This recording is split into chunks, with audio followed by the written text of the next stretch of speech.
Wait, അത് തീപ്പന്തങ്ങളല്ലല്ലോ. പെട്ടെന്നെന്തോ മനസ്സിലായ പോലെ ഋഷി പറഞ്ഞു. പിന്നീട് വീണ്ടും അല്പനേരം നിരീക്ഷിച്ച് കാര്യം ഉറപ്പായതും ഋഷിയുടെ കണ്ണുകൾ വിടർന്നു. അത് വെറും തീപ്പന്തങ്ങളായിരുന്നില്ല. ഇവിടെ ചുമ്മാ കുന്തം വിഴുങ്ങിയ പോലെ നോക്കി നിൽക്കാതെ അങ്ങോട്ടേക്ക് കേറിയാലോ? അങ്ങോട്ടേക്ക് കേറുന്നതിന് വേറെ കുഴപ്പമൊന്നും ഉണ്ടാവില്ലായിരിക്കും. ശേ, ഇവിടെ നിന്നിട്ടാണെങ്കിൽ ഒരു സമാധാനവും കിട്ടുന്നില്ല. എന്തെങ്കിലും ആവട്ടെ, അങ്ങോട്ട് ചെല്ലാം. അതും പറഞ്ഞുകൊണ്ട് ഋഷി തന്റെ കാറ് ലോക്ക് ചെയ്ത് നേരെ ആ മല ലക്ഷ്യമാക്കി പുറപ്പെട്ടു. മലയടിവാരത്ത് നിന്നും നേരെ നോക്കിയാൽ തീപ്പന്തങ്ങൾ കാണും വിധമായിരുന്നു ഋഷി നിന്നത്. അല്പനേരം അതിൽ തന്നെ നോക്കി നിന്ന ഋഷി പതിയെ മുൻപിലേക്ക് ചലിച്ചു. അല്പം കൂടി മുന്നോട്ട് പോയപ്പോൾ അവൻ കുന്നിൻ മുകളിലേക്ക് കയറാവുന്ന പാകത്തിനൊരു പാത കണ്ടു.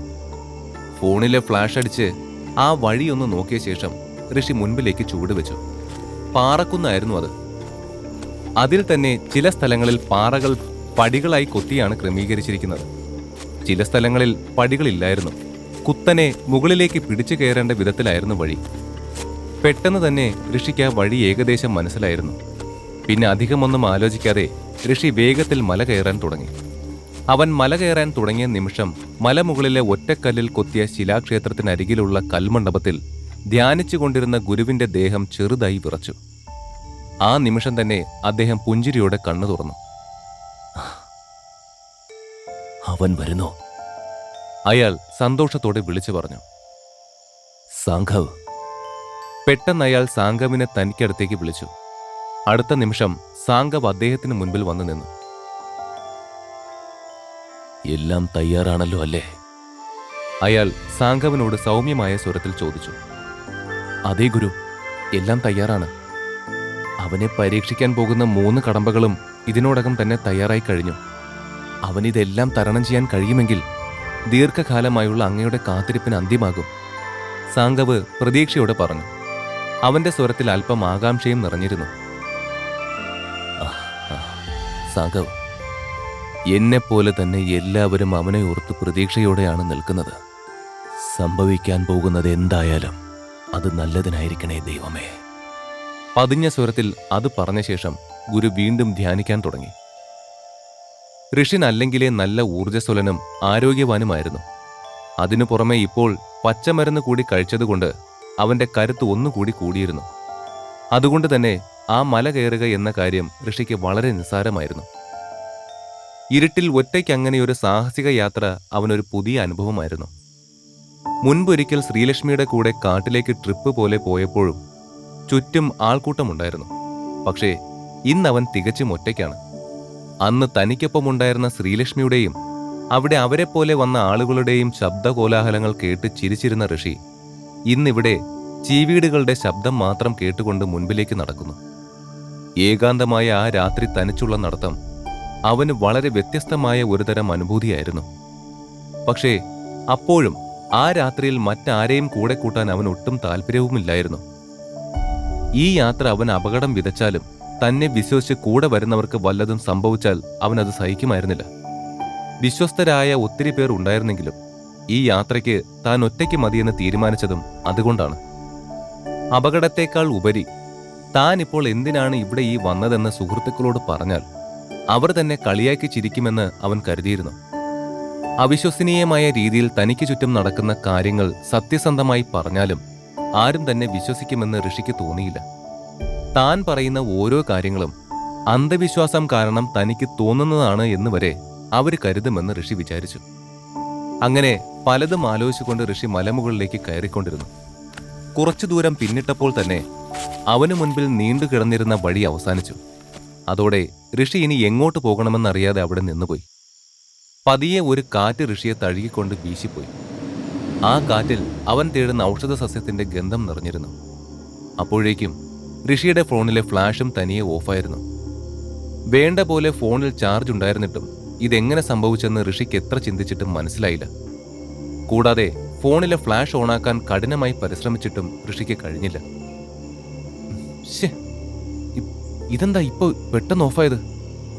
അസ്വസ്ഥമായ മനസ്സോടെ തന്റെ ഫോൺ കയ്യിലിട്ട് ഞെരിച്ചുകൊണ്ട് ഋഷി പറഞ്ഞു.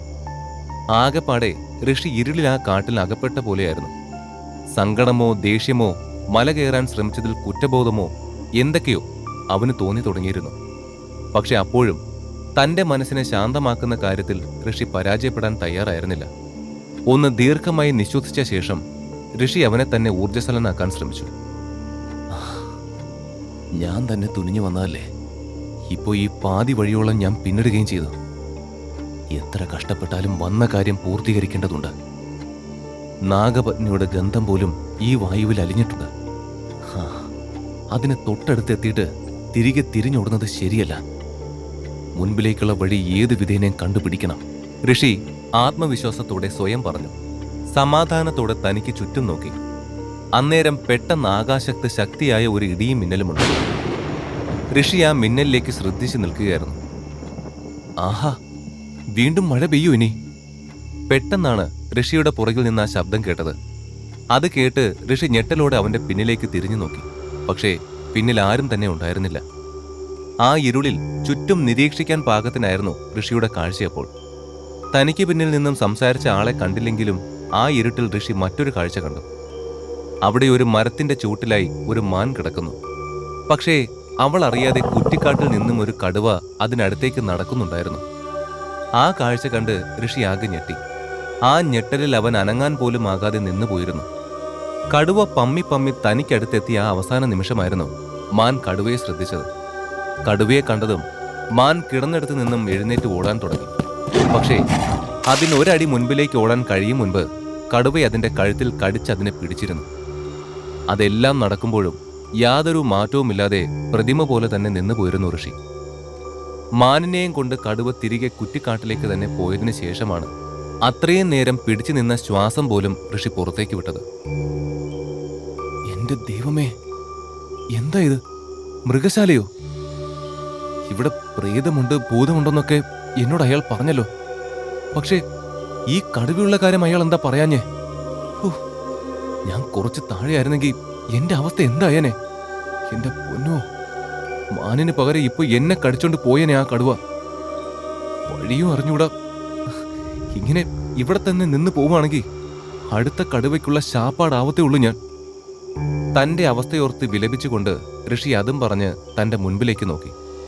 മുൻപിലെ കാഴ്ച കണ്ട് അവൻ ആകെ പകച്ചുപോയി.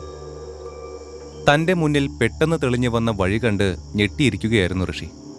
അത്രയും നേരം കാണാതിരുന്ന പാത ഇപ്പോൾ വ്യക്തമായി കാണാമായിരുന്നു. ഇതിപ്പോ ഇവിടുന്നാ വന്നേ? ഇതെന്താ ഇങ്ങനെയൊക്കെ? അയാൾ പറഞ്ഞതുപോലെ തന്നെ ഇതെന്തോ പ്രശ്നമുള്ള ഇടമാണ്. എന്തൊക്കെയോ മിസ്റ്റീരിയസ് ആണല്ലോ ഇവിടെ സംഭവിക്കുന്നത്. ഭീതിയോടെ തന്റെ മുൻപിലുള്ള വഴി നോക്കി ഋഷി സ്വയം പറഞ്ഞുപോയി. ഈ പാത പെട്ടെന്ന് പ്രത്യക്ഷപ്പെട്ടതല്ലേ? ഇതിലൂടെ പോണോ ഇനി? പേടിയോടെ തന്നെ ഋഷി ചോദിച്ചു. അത് ചോദിച്ചു തീർന്നതും കുറ്റിക്കാട്ടിൽ നിന്നും കടുവയുടെ ഗർജനം കേട്ടു.